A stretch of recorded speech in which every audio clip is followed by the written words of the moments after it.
I think of these things as just there's a certain amount of time, and within that time you want the best net outcome. So for all the set of actions that you can do, there's going to be some of which will fail, some of which will succeed, and you want the net useful output of your set of actions to be the highest. If something really makes sense, or if it's just what everybody else is doing. It's hard to think that way. You can't think that way about everything. It takes a lot of effort, but if you're trying to do something new, it's the best way to think. Work like hell. I mean, you just have to put in 80 to 100 hour weeks every week.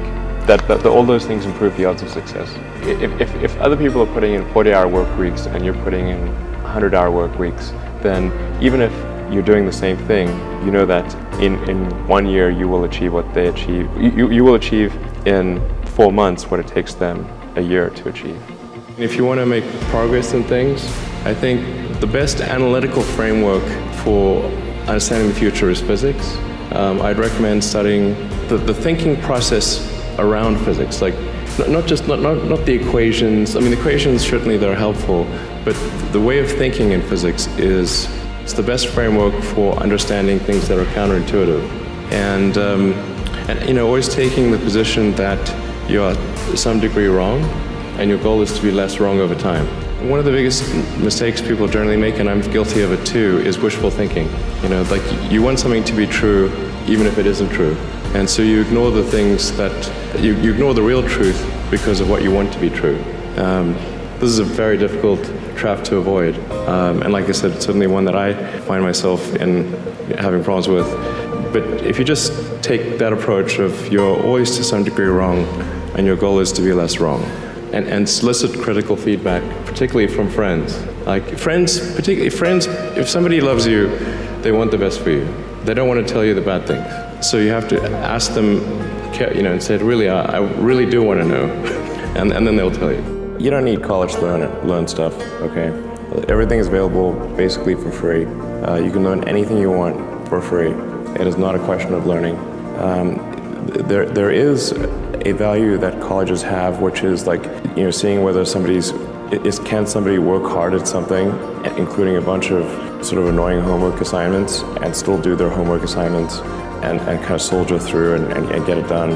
That's like the main value of college. And then also, if you probably want to hang around with a bunch of people your own age for a while, instead of going right into the workforce. So I think colleges are basically for fun and to prove you can do your chores, but they're not for learning. I think failure is bad. I don't think it's good. But if something's important enough, then you do it even though the risk of failure is high. And so I think my advice, if somebody wants to start a company, is they should bear in mind that the most likely outcome is that it's not going to work. And they should reconcile themselves to that strong possibility. And they should only do it if they feel that they are really compelled to do it.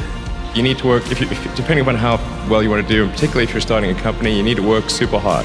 So what does super hard mean? Well, when my brother and I were starting our first company, instead of getting an apartment, we just rented a small office and we slept on the couch. And we showered at the YMCA, and we're so hot up we had just one computer. So the website was up during the day, and I was coding at night, 7 days a week, all the time. And I sort of briefly had a girlfriend in that period, and in order to be with me, she had to sleep in the office. So work hard, every waking hour. That's the thing I would say, particularly if you're starting a company. And if you do simple math, say okay, if somebody else is working 50 hours and you're working 100, you'll get twice as much done in the course of a year as the other company.